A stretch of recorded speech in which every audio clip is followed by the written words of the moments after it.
hostia, unha persona que sempre está, que axudou a que isto se levara adiante. Dicir, joder, que legado máis bonito deixaches, tío. Moi boas, como estades? Eu agora mesmo atópome en Campañó, fai moitísimo vento, entón a ver se consigo na edición illar a miña voz do son do vento, entón a ver que tal se escoita. Eu viña dende Caldas, dirección Pontevedra, por a carretera de Santiago, esta zona, non?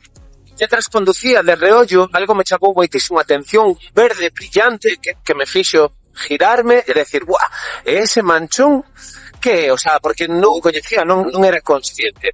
Ahora mesmo as frondosas, sobre todo o carballo, están reventando a folla, está brotando, é un verde brillante que chama moitísimo a atención, só hai que comparalo, por exemplo, co verde dos eucaliptos, non? Que podemos ter aquí ao fondo, ou por ali arriba, ou o verde do piñeiro, moito máis, verde máis oscuro, non?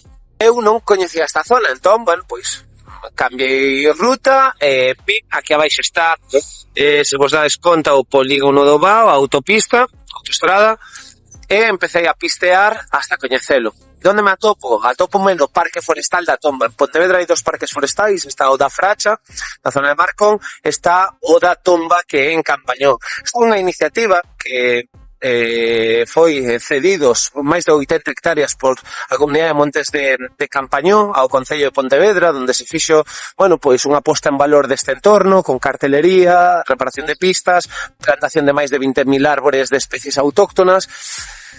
E iso, non coñecía este entorno, e só hai que velo, ahora atopome no medio dunha masa, eso, de frondosa, ainda son noviños, isto que, como vos digo, terá 5, 6, 7 anos como moi. O que máis me gusta de todo isto, que, bueno, en primeiro lugar, agradecer a Comunidade de Montes de Campañó este tipo de iniciativas donde o que está facendo unha clara aposta pola conservación. Ao final, isto é unha aposta a moi longo plazo. Quero estarlle agradecido ao Concello de Pontevedra tamén por facer este tipo de iniciativas e, sobre todo, tamén a unha persona que xa non está, en este caso era José María, que era o anterior presidente da Comunidade de Montes, e, por suposto, a toda a Comunidade de Montes, a xente da Comunidade de Montes de Campañón por apoiar isto, pero foi algo como que aínda me deu máis gusto de decir, hostia, unha persona que xa non está, que axudou a que isto se levara adiante.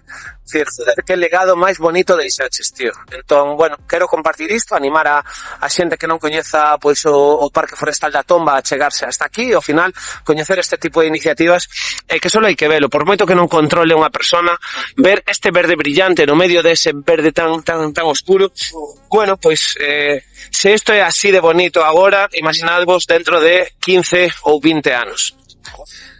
A min, de verdade, moitas gracias. Un saúdo, e moi boa tarde, moi boa Semana Santa.